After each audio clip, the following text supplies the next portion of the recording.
जय सिया राम। भगवान राम दीनों के नाथ हैं, इसलिए वो दीनानाथ है। कोई भी भक्त दीन बनकर प्रभु राम से जो कुछ भी मांगता है, भगवान राम उसे प्रदान कर देते हैं। माता सीता जी जहाँ कहीं भी प्रभु राम का संबोधन करती हैं, वो उन्हें करुणा निधान कहती हैं। करुणा निधान, करुणा के सागर हैं प्रभु राम। राम नाम ऐसा है कि हनुमान जी तो शीघ्र प्रसन्न हो जाते हैं इस नाम से। और राम जी के भक्तों के लिए कुछ भी अप्राप्य नहीं है इस संसार में, यानी कुछ भी ऐसा अदेय नहीं है जो हनुमान जी राम जी के भक्तों को ना दे सकें। तात्पर्य यह है कि सब संभव है, लेकिन कोई भक्तिभाव से करुण पुकार प्रभु राम का करे तो निश्चित ही सब प्राप्त हो जाता है। कई बार बहुत सारे उपाय करते करते, बहुत सारे पाठों को करते करते, जैसे जैसे यात्रा क्रम आगे बढ़ता है, कई बार संतों से बातचीत होती है, तो वो आखिर में जाकर के रामचरितमानस पर जाकर के ठहर जाते हैं और बताते हैं कि रामचरितमानस से वो सब प्राप्त हो जाता है जो इस कलयुग में भक्तों को चाहिए। यानी धर्म, अर्थ, काम और मोक्ष सब साधन पूरा हो जाता है। और भक्ति को बढ़ाने के लिए रामचरितमानस से बढ़कर कुछ भी नहीं है। अगर किसी व्यक्ति को प्रभु से जुड़ना है, प्रभु राम की भक्ति चाहिए, तो उसके लिए जो सर्वश्रेष्ठ ग्रंथ है वो रामचरितमानस ही है। सभी ग्रंथों की अपनी अपनी महिमा है, लेकिन अगर भक्ति चाहिए किसी को, भक्ति का भाव बढ़ जाए हृदय में, इसके लिए तो रामचरितमानस ही पर्याप्त है।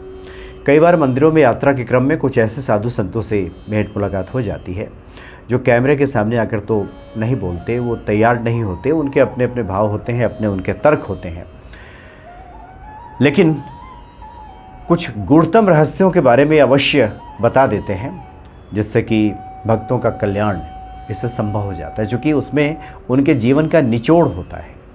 अब तक जो उन्होंने इस भक्ति मार्ग पे चलते हुए जो पाया है, जो महसूस किया है, जो समझा है, वो बता डालते हैं कई बार जो संत महात्मा है बातचीत के दौरान, बातचीत के क्रम में। इसी कड़ी में एक मंदिर में जाना हुआ था और हमारी भेंट हुई। पंचदशनाम जूना अखाड़ा के एक संत हैं शुक्रपुरी जी। ये नागा सन्यासियों की श्रेणी में ये संत आते हैं और ज़्यादातर सांसारिक लोगों से इनका मिलना जुलना कम होता है, मिलना भी नहीं चाहते। कैमरे पे आ जाएं ये तो बिल्कुल उनकी इच्छा ही नहीं होती। क्यों इच्छा नहीं होती? मेरे आग्रह करने के बाद भी उन्होंने कहा कि दरअसल जो सांसारिक लोग हैं, सांसारिक कामनाओं की पूर्ति के लिए ही ज़्यादातर मंदिरों में आते हैं। उनको भक्ति से, आध्यात्मिकता से ज़्यादातर लोगों को कोई वास्ता नहीं होता। उन्होंने बताया कि अगर किसी को राम जी की भक्ति के बारे में, हनुमान जी की भक्ति के बारे में बात करो तो वो व्यक्ति ऊबने लगता है और तुरंत प्रस्थान को तैयार हो जाता है। उसे तो बस चाहिए होता है कि कुछ उपाय मिल जाए जिससे उसका काम बन जाए। यानी भक्ति को लेकर के बहुत कम लोग ऐसे होते हैं जो जिज्ञासु होते हैं। इसलिए इस प्रकार के जो संत हैं सांसारिक लोगों से कम मिलना चाहते हैं। कोई आ जाए, कोई पीछे पड़ जाए तो ये अलग बात है। एक बार तो एक संत बता रहे थे कि सांसारिक लोगों से इसलिए वो कम मिलना चाहते हैं क्योंकि सांसारिक लोग सांसारिक बातें करते हैं, सांसारिक कामनाओं की बातें करते हैं, और उतनी देर तक, जितनी देर तक बातचीत होती है, व्यक्ति ईश्वर विमुख रहता है। तो संतों का इससे कोई प्रयोजन है नहीं, कोई इससे मतलब है नहीं। तो ज़्यादातर संत अब जो मुख्य धारा में आना चाहते हैं, जो चर्चाओं में रहना चाहते हैं, हम उनकी बात नहीं कर रहे हैं। बहुत से ऐसे संत हैं जो बिल्कुल चर्चा में आना ही नहीं चाहते। वो चाहते ही नहीं है कि लोग उनके बारे में जानें और उनकी साधना के बारे में बाहर कुछ लोग जानें। वो स्वांतः सुखाय, जो गोस्वामी जी ने कहा है कि स्वांतः सुखाय, जो रामचरितमानस की रचना है, कि उसी प्रकार से सभी संतों का ये भाव जो है वो स्वांतः सुखाय ही रहता है। तो महाराज जी से हमने पूछा कि चूँकि वहाँ जब हम पहुँचे तो उस वक्त वो श्री रामचरितमानस का पाठ कर रहे थे। बड़े प्यार से उन्होंने बैठाया और उसके बाद, जैसा कि संतों का स्वभाव है कि जब बैठाने के बाद वो लग जाते हैं प्रसाद खिलाने में और इन सब बातों में, फिर हमने उनसे आग्रह किया कि आप रामचरितमानस का पाठ कर रहे हैं। तो उन्होंने रामचरितमानस के बारे में बहुत गूढ़तम बातें बताई और कहा कि इस यात्रा क्रम में व्यक्ति जब चलता है तो जाकर के फिर रामचरितमानस पर ही ठहर जाता है और वही उसकी आखिरी परिणति होती है। सभी शास्त्रों का जो सार है वो रामचरितमानस में ही मिल जाता है। हमने उनसे आग्रह किया कि कुछ ऐसे चौपाइयों के बारे में आप भक्तों को बताइए जो कि सर्व कल्याणकारी हो और इस भागम भाग भरे जीवन में लोगों के पास इतना समय नहीं है कि श्री रामचरितमानस का पाठ कर सकें। वैसे भी बहुत से भक्तों से हमारी बातचीत होती है, बहुत कम ऐसे भक्त मिलते हैं जिन्होंने पूरा रामचरितमानस का अध्ययन किया हो। लोग इधर की उधर की या फिर सुंदरकांड या कुछ चौपाइयों को पढ़ लेते हैं, लेकिन बहुत कम लोग ऐसे हैं अभी भी जो पूरा सांगोपांग अध्ययन जिन्होंने श्री रामचरितमानस का किया है। तो उन्होंने बताया कि अगर श्री रामचरितमानस का प्रतिदिन कोई पाठ अगर करना शुरू कर दे भक्ति भाव से, इसके लिए ये आवश्यक नहीं है कि वो नियमों में बंध के करे, स्नान करे, दीप जलाए, प्रसाद चढ़ाए, इसकी भी कोई आवश्यकता नहीं है। जो उसका दैनिक कार्यक्रम है पूजा का वो कर ले, और जब भी समय मिले प्रेम से बैठ करके, चूँकि जिसको प्रभु राम से प्रेम होगा, राम जी के चरित्र में जिसको रस मिलेगा, वो तो कभी भी चाहेगा कि इस ग्रंथ को खोल करके पढ़े, और जैसे जैसे उस ग्रंथ को पढ़ना शुरू करेगा वैसे वैसे प्रभु राम के प्रति उसकी भक्ति, उसका प्रेम बढ़ेगा। उसके बाद किसी उपाय की, किसी अन्य उपकरणों की, किसी और साधन की, कर्मकांड की कोई आवश्यकता नहीं रह जाती। यह उनका अनुभव है। तो चलते चलते हमने उनसे कहा कि कुछ ऐसा आप एक चौपाई बता दीजिए कि यही भक्तों के साथ बातचीत हो जाए।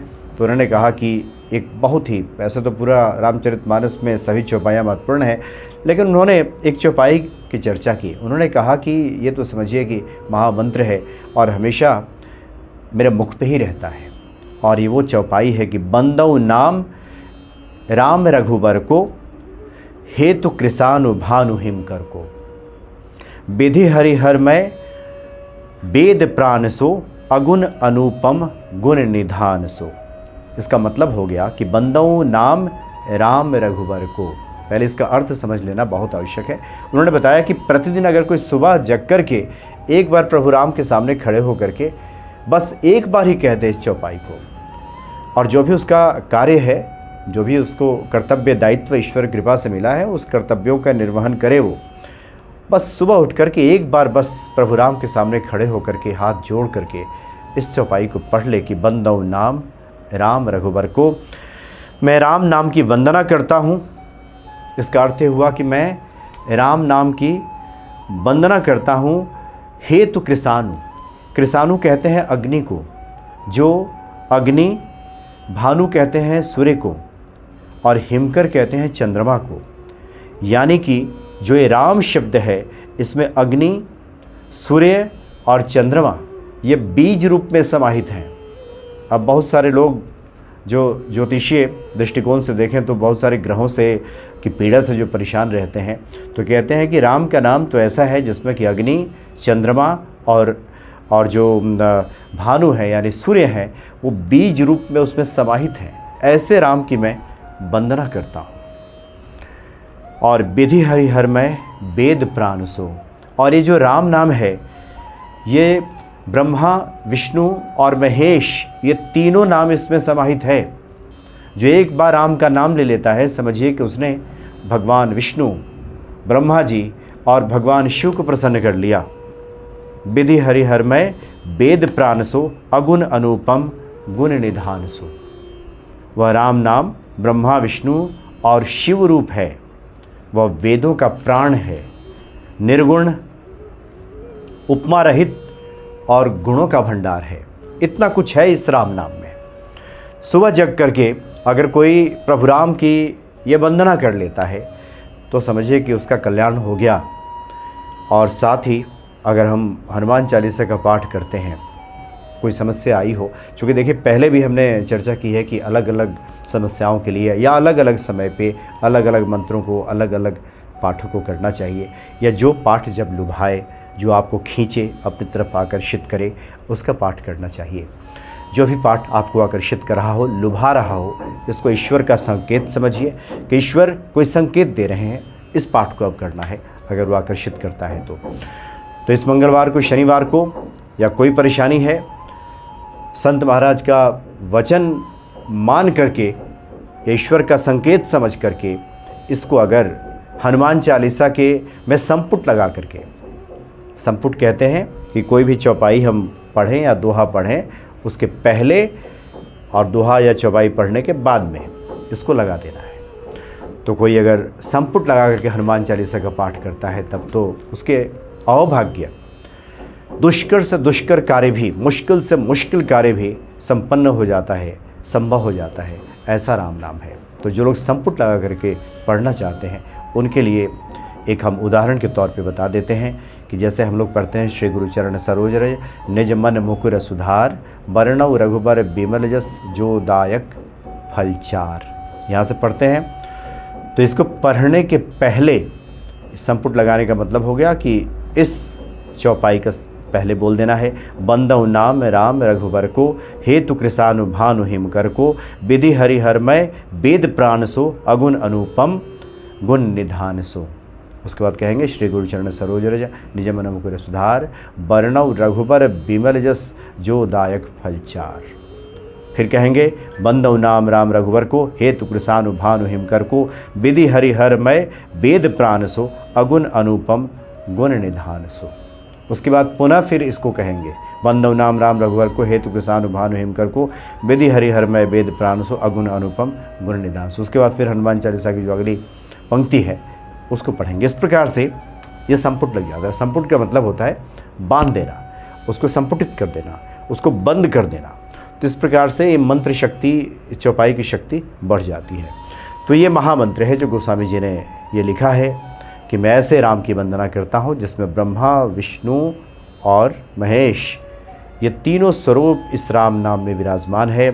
इसमें अग्नि, सूर्य और चंद्रमा बीज रूप में जहाँ मौजूद हैं, जो वेदों का प्राण है, जिसकी कोई उपमा नहीं दी जा सकती, जो निर्गुण है, जो वेदों का प्राण कहा गया है राम नाम को, ऐसे राम को मैं भजता हूँ, प्रणाम करता हूँ। ऐसे राम जब किसी पे कृपा कर दें तो फिर तो उस व्यक्ति के लिए वैसे भी कुछ दुर्लभ नहीं रह जाता। अगर कोई सुबह सुबह इस चौपाई का जप करे तब तो हनुमान जी स्वयं प्रकट हो जाएंगे उसके सभी कार्यों को संपादित करने के लिए। उसके जीवन में फिर कुछ भी मुश्किल, कुछ भी दुष्कर नहीं रह जाता। कोई भी कठिनाई, कोई भी परेशानी उसके जीवन में आ ही नहीं सकती। कोई इस भरोसे के साथ अगर इस महामंत्र का, इस चौपाई का कोई जप करता है तो निश्चित ही उसको फलाफल की प्राप्ति हो जाएगी। जय सिया राम।